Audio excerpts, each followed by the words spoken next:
Hello friends, this is Renu Yadav and welcome to my channel R Y education is life. आज हम लोग इस video में डिस्कस करने वाले हैं खोटा भाषा का सामान्य परिचय, और ये आपका पार्ट 1 है, यानी कि लेसन 1। तो हम लोग इसी तरह एक एक चैप्टर करके कंप्लीट करेंगे, ठीक है। और अभी एग्जामिनेशंस में टाइम है, सो आई होप आप लोगों को थोड़ी सी मदद मिल जाएगी इस वीडियो से। तो चलिए स्टार्ट करते हैं, ज़्यादा टाइम वेस्ट ना करते हुए। तो ये रहा आप लोगों के सामने खोटा भाषा का सामान्य परिचय।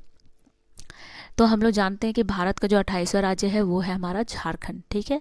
और इस झारखंड के बारे में हम लोगों को जानना है, तो इसके बारे में भी हम लोग जानते हैं, कुछ ना कुछ तो नॉलेज होगी झारखंड के बारे में हम लोगों को। तो आज हम लोगों का जो मेन टॉपिक है वो है खोटा भाषा, ठीक है। तो जिन बच्चों ने खोटा भाषा लिया हुआ है क्षेत्रीय भाषा के लिए, तो उनके लिए यह वीडियो बहुत ही इम्पॉर्टेंट है। चलिए, तो भारत का 28वां राज्य झारखंड प्रजातीय, सांस्कृतिक और भाषाई दृष्टि से एक अनूठा प्रदेश है। याद रखिएगा, यहाँ पे प्रजातीय रूप में अगर देखा जाए तो बहुत विभिन्नता है, सांस्कृतिक में बहुत विभिन्नता पाई जाती है, और साथ ही साथ भाषाओं में भी बहुत ज़्यादा अंतर है। इस अद्भुत प्राकृतिक छटाओं से आच्छादित इस प्रदेश में कई जनजाति और गैर जनजाति समुदाय के लोग युगों से सह अस्तित्व के साथ निवास करते आ रहे हैं। यानी कि अगर झारखंड की बात करें तो यहाँ पे बहुत सारे जनजाति और गैर जनजाति समूह के लोग आपस में मिलकर जीवन व्यतीत कर रहे हैं, ठीक है। उसके बाद जिन्होंने जीवन के विविध कर्मों में परस्पर सहयोग सहकार से यहाँ एक समन्वित संस्कृति का विकास किया है।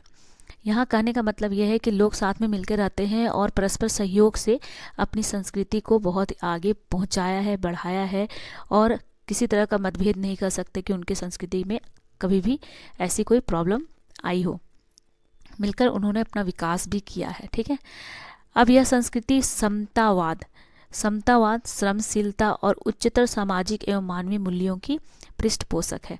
यानी कि हम कह सकते हैं कि अगर इस तरह की का हम लोगों को रूप देखने को मिलता है जहाँ पर विभिन्न प्रकार की जनजाति गैर जनजाति मिलकर रहते हैं, तो उनके सांस्कृतिक, उनके आचार व्यवहार, इस तरह से क्या होता है कि खान पान में भी बहुत ज़्यादा क्या होता है, चेंजेस नहीं आता है, बल्कि एक दूसरे से हम लोग सीखते हैं और सीखने के बाद हम लोग उसको अपना लेते हैं, है ना। तो इस तरह से हम लोग देखते हैं कि झारखंड में बहुत सारी जाति, उपजाति, जनजाति लोग मिलकर अपना जीवन व्यतीत कर रहे हैं एक साथ। विशिष्ट भौगोलिक सांस्कृतिक अस्मिता से युक्त इस झारखंड प्रदेश में पारंपरिक रूप से निवास करने वाले मूल निवासियों के विचार विनिमय और यहाँ की संस्कृति मुखरित करने के लिए साधन के रूप में प्रायः 1 दर्जन से अधिक भाषाएं प्रचलित हैं। तो इसका कहने का मतलब ये है कि भारत में विशिष्ट भौगोलिक हम लोग सांस्कृतिक हो, यहाँ के हम जो पर्यावरण है, या फिर यहाँ के जो साथ ही साथ इस पर्यावरण में, झारखंड प्रदेश के पर्यावरण में पारंपरिक रूप से जो भी मूल निवासी हैं, यहाँ उनके विचार एक दूसरे से क्या होते हैं, एक दूसरे के साथ आदान प्रदान करते हैं, और साथ ही साथ यहाँ 1 दर्जन से ज़्यादा भाषाएं बोली जाती हैं, 1 दर्जन से अधिक भाषाएं यहाँ पे बोली जाती हैं, जिनमें से 9 को सरकारी स्तर पे मान्यता प्राप्त है। याद रखिएगा, भारत में 1 दर्जन से ज़्यादा झारखंड में 1 दर्जन से ज़्यादा भाषाएं बोली जाती हैं, और यहाँ पे 9 ऐसी भाषाएं हैं जिसको सरकारी स्तर पे मान्यता प्राप्त है। यानी कि सरकारी क्षेत्र में अगर नौकरी पाना है तो क्षेत्रीय भाषा के आधार पर उन भाषाओं का एग्ज़ाम देना है, ठीक है। इन 9 भाषाओं में अविभाजित बिहार से पठन पाठन का प्रावधान भी किया गया है। याद रखिएगा, इन 9 भाषाओं में पठन पाठन का भी कार्य किया जाता है जब हमारा बिहार से हमारा झारखंड अलग हुआ था। इसे झारखंड के जनजातीय एवं क्षेत्रीय भाषा के अंतर्गत क्षेत्रीय भाषा के रूप में मान्यता दिया गया। तो माना जाता है कि जो भाषाएं हमारी जब बिहार से अलग हुई हमारी झारखंड, तो उसमें जो भाषाएं हम लोगों ने अपनाई उसे हम लोगों ने क्षेत्रीय भाषा के अंतर्गत रखा है। उसके बाद अब यह झारखंड की द्वितीय राजभाषा भी है, याद रखिएगा, द्वितीय राजभाषा के रूप में भी जाना जाता है। उसके बाद मूल झारखंडी भाषाओं के साथ खोटा भाषा साहित्य की पढ़ाई 9वें वर्ग से लेकर MA MPhil स्तर तक हो रही है। यानी कि अगर खोटा भाषा की बात करें तो इस भाषा का जो प्रयोग किया जाता है कब से शुरू कर दिया गया है, तो क्लास 9 से 9वें वर्ग, ठीक है, से लेकर MA MPhil और साथ ही साथ इसमें PhD भी की जाती है, याद रखिएगा, ठीक है। चलिए आगे है, साथ ही राज्य की द्वितीय, तृतीय और चतुर्थ श्रेणी की नौकरियों की प्रतियोगिता के लिए भी पाठ्यक्रम में इसे शामिल किया गया है। तो अब है कि खोटा भाषा को कहाँ कहाँ स्थान मिल चुका है। तो 9th क्लास से लेकर MA कर रहे हैं बच्चे कर सकते हैं, MPhil वाले भी बच्चे इसे इस भाषा में MPhil कर रहे हैं। और साथ ही साथ राज्य से में संबंध जितनी भी द्वितीय स्तर, तृतीय स्तर और चतुर्थ स्तर की जो गवर्नमेंट जॉब है उसमें खोटा भाषा को अनिवार्य किया गया है। ठीक है, आगे देखते हैं। आगे है, खोटा मूलतः झारखंड के सदानों की भाषा है। याद रखिएगा, ये झारखंड सदानों की भाषा है, किंतु यह अपने क्षेत्र के कई जनजाति समुदायों की भी मातृभाषा है। यानी कि अगर बात करें तो झारखंड में कई सारी ऐसी जनजातियां हैं जो उनकी एक मातृभाषा के रूप में यह प्रसिद्ध है या प्रचलित है, आप बोल सकते हो। साथ ही दो पृथक भाषी समुदायों तथा जनजाति और सदानों के बीच संपर्क भाषा के रूप में युगों से प्रचलित है। यानी कि ये साथ ही साथ दो पृथक भाषी समुदाय, यानी कि जो अलग अलग दो समुदाय हैं, यानी कि एक भाषी समुदाय और एक जनजाति, और देखिए जनजाति और सदानों के बीच में एक संपर्क भाषा, यानी कि एक दूसरे से वो लोग ना इस भाषा में क्या करते, बात करते। तो समझ सकते हैं आप कि ये भाषाएं सिर्फ कुछ ही क्षेत्रों में नहीं बल्कि एक विशाल स्तर पर बोल सकते हैं झारखंड में प्रसिद्ध है। अब हम लोग देखते हैं कि खोटा को झारखंड के उत्तरी छोटा नागपुर, संथाल परगना, पलामू प्रमंडल के कुल 15 जिलों के अतिरिक्त दक्षिणी छोटा नागपुर के रांची जिले की भी आंशिक क्षेत्र में मूल निवासियों के विचार विनिमय का पारंपरिक साधन है। याद रखिएगा, इसका मतलब ये है कि खोटा है जो भाषा है वो झारखंड के उत्तरी छोटा नागपुर, संथाल परगना, पलामू प्रमंडल के कुल 15 जिलों मतलब 15 डिस्ट्रिक्ट के अलावा दक्षिणी छोटा नागपुर के रांची जिले के कुछ क्षेत्रों में यह भाषा मतलब एक कम्युनिकेशन लैंग्वेज बोल सकते हैं। यानी कि लोग एक दूसरे से इस भाषा का प्रयोग करके बातचीत करते हैं। ठीक है, यह संबंधित क्षेत्र के सभी जाति समुदायों और संप्रदायों द्वारा बोली जाती है। यानी कि यह जो भाषा है इस क्षेत्र में जिस क्षेत्रों की बात मैंने करी है अभी, उन क्षेत्रों में यह भाषा सभी उन क्षेत्रों में रहने वाले जितनी भी जाति जनजाति हैं, गैर जनजाति हैं, उन लोगों के द्वारा यह भाषा बोली जाती है। ठीक है, चलिए आगे देखते हैं। इस भाषा को झारखंड के अतिरिक्त देश के अन्य प्रदेशों में भी बोला जाता है। तो देख लेते हैं किन किन राज्यों में बोला जाता है। तो झारखंड के साथ साथ यह पश्चिम बंगाल में, असम में, अंडमान के साथ विदेशों में जैसे मॉरिशस में भी यह भाषा बोली जाती है। याद रखिएगा कि ये जो खोटा भाषा है सिर्फ झारखंड में नहीं बल्कि पश्चिम बंगाल, असम, अंडमान निकोबार द्वीप समूह जो है और साथ ही साथ विदेशों में जो मॉरिशस है वहाँ बोली जाती है।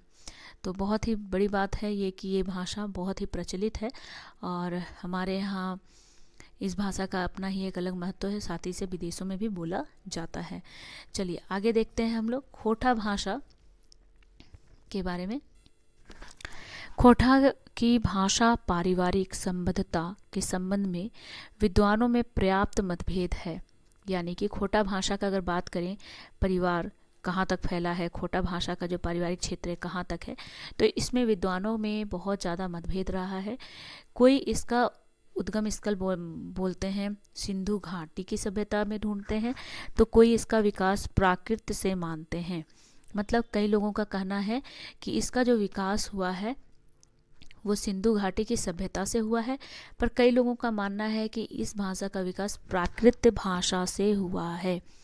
किसी का मत है कि यह प्रकृति की ध्वनियों से निष्पन्न है। मतलब माना जाता है कि यह प्रकृति से ही उत्पन्न हुआ है। बस इन बातों को याद रखिएगा क्योंकि क्वेश्चन किसी भी तरह से पूछा जा सकता है कि विद्वानों के मत हैं तो किन मतलब सिंधु घाटी सभ्यता से इनका जो संबंध जोड़ा गया है प्राकृतिक भाषा से या प्रकृति की ध्वनियों से। ठीक है, तो ये भी याद रखिएगा आप लोग। आगे देखते हैं।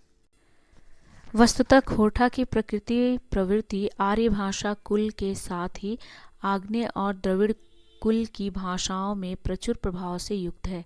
अगर हम लोग बात करें आर्य भाषा के बारे में, तो देखिए आर्य भाषा के कुल के साथ ही आग्नेय और द्रविड़ कुल की भाषाओं के प्रचुर प्रभाव से युक्त है, यानी कि जुड़ा हुआ है।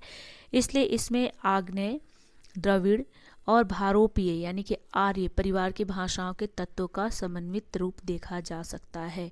यानी कि अगर हम खोटा भाषा को पढ़ें या समझें तो इसमें आपको आग्नेय, द्रविड़ और भारोपीय यानी कि आर्य परिवार की भाषा जो बोली जाती है उसमें उनके कुछ तत्वों को हम लोग खोटा भाषा में देख सकते हैं। आगे देखते हैं खोटा भाषा का लोक साहित्य के बारे में। तो थोड़ा सा हम लोग संक्षिप्त परिचय ले रहे हैं ये, और अभी हम लोग और भी इनके बारे में बातें करेंगे।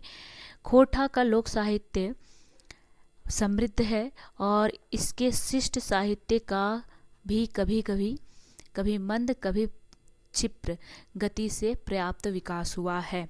इसका मतलब है कि अगर हम लोग बात करें खोटा साहित्य का, तो इसमें मंद गति से ही और कभी कभी क्षिप्र गति से यानी कभी तीव्र गति से भी इसका विकास हुआ है, पर्याप्त मात्रा में विकास हुआ है। इसके शिष्ट साहित्य का इतिहास प्राय 300 वर्षों का माना जाता है। अगर इनकी साहित्य रचना की बात करें तो कब से इसकी जानकारी मिली है, तो 300 वर्षों का माना जा रहा है। पर इस दिशा में अभी तक कोई शोध नहीं किया गया, मतलब कोई शोध कार्य ऐसा नहीं किया जिससे कि यह प्रमाणित हो जाए, ठीक है, कि यह बात सत्य है, पर ऐसा माना जाता है। माने इन 300 वर्षों में इस भाषा में साहित्य के प्राचीन और आधुनिक विधाओं में पद्य और गद्य दोनों रूपों में काफ़ी रचनाएं हुई हैं और यह प्रक्रिया निरंतर अभी भी चल रहा है। अब आप देख सकते हो कि हम लोग खोटा भाषा में पद्य और गद्य दोनों रूपों में रचनाओं को देखते हैं और इनमें रचना की गई है, और अभी भी खोटा भाषा में कई सारी रचनाएं की गई हैं, ठीक है। आगे हम लोग देखते हैं खोटा भाषा की उत्पत्ति के संबंध में कुछ मत। तो खोटा भाषा की उत्पत्ति संबंधित कुछ मत हैं, कुछ विचार हैं। तो पहले डॉक्टर A.K. झा, भारत की प्राचीनतम सभ्यता सिंधु घाटी मोहनजोदड़ो में प्रचलित भाषा खोटा और उससे लिखने की लिपि खरोष्ठी थी। Doctor A.K. झा के अनुसार मोहनजोदड़ो, जो आपकी सभ्यता हम लोगों ने पढ़ा है पिछले क्लासेस में, उससे पता चला है कि वहाँ जो भाषाएं बोली जाती थी उनकी जो लिपि थी, खरोष्ठी लिपि, उसी से संबंधित है हमारा खोटा भाषा।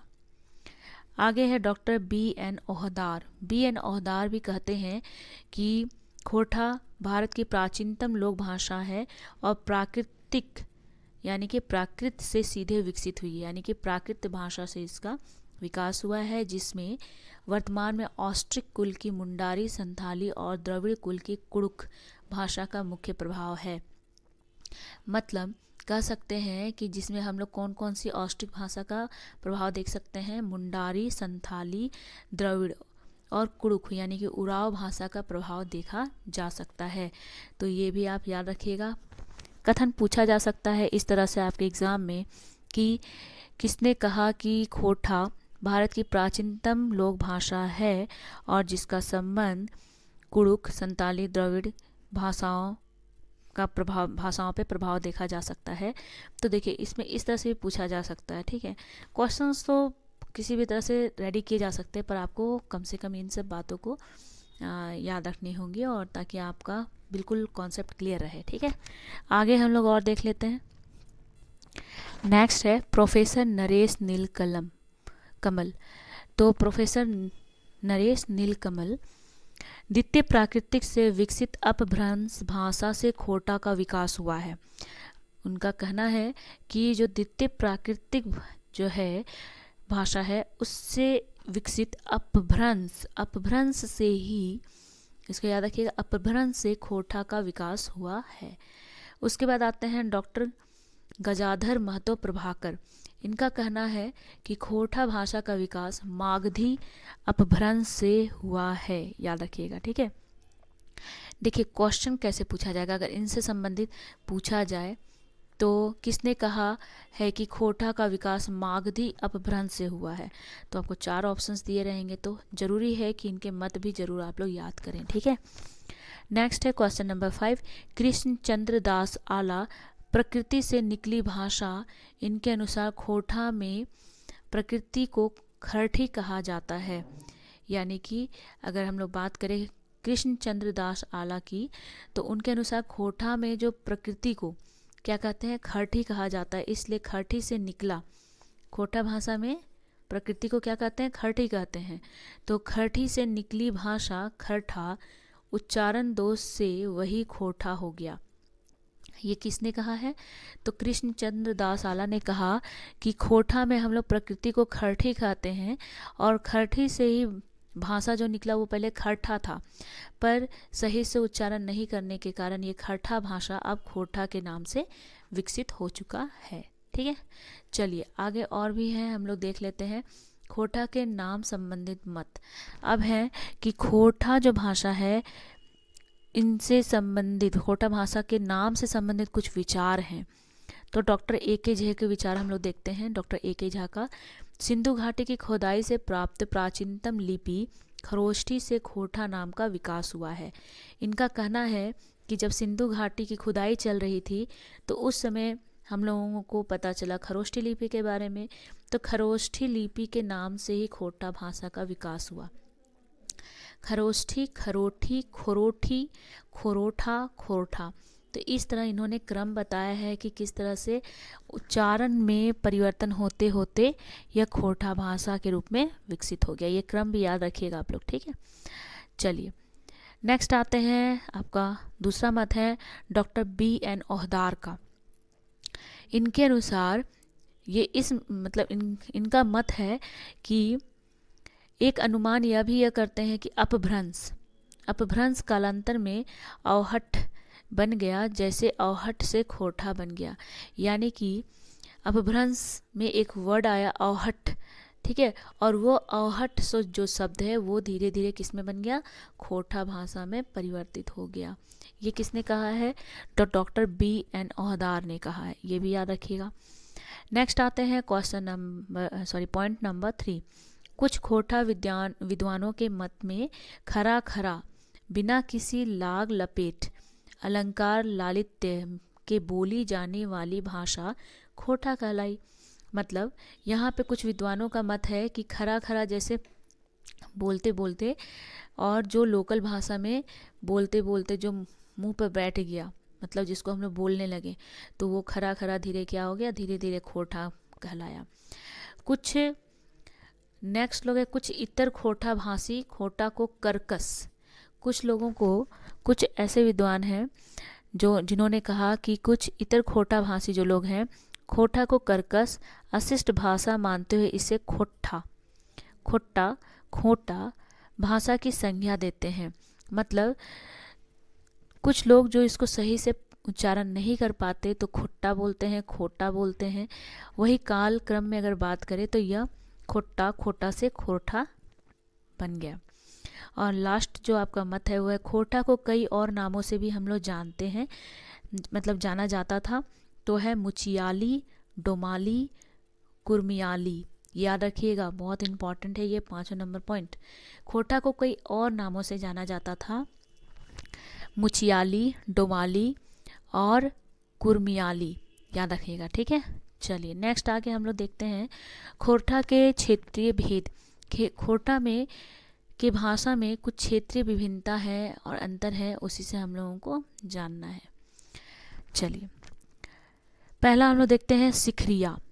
सिखरिया जो है वो जेना मोड़ से आगे चास चंदन क्यारी बोकारो जिला में बोली जाती है। गोलवारी गोला से पेटरवार कसमार आदि तक बोली जाती है। देशवाली पतरातू से पश्चिम लातेहार पलामू तक बोली जाती है, याद रखिएगा। उसके बाद है देवघरिया संथाल परगनिया खोटा। ये सब भाषाएं हैं, ठीक है, और क्षेत्र के अनुसार उनको बांटा गया है। देवघरिया संथाल परगनिया ये कहाँ बोला जाता है खोटा? तो देवघर, दुमका, जामताड़ा, गोड्डा, साहबगंज साहेबगंज आदि उत्तर पूर्वी अर्थात क्षेत्र में बोला जाता है। ठीक है, आगे है पारनदिया खोटा जो है दामोदर का उत्तरी क्षेत्र है, वहाँ बोला जाता है। उसके बाद आगे है 6 नंबर, आप देख सकते हो गाढ़ी यानी कि केंद्रीय पेटरवार गोमिया से पारसनाथ तक बोली जाती है। उसके बाद आते हैं ऊपर घटिया। ऊपर घटिया खोटा जो है और मांझी कांके बुढ़मू पिठोरिया क्षेत्र में बोली जाती है। तो ये इनके क्षेत्र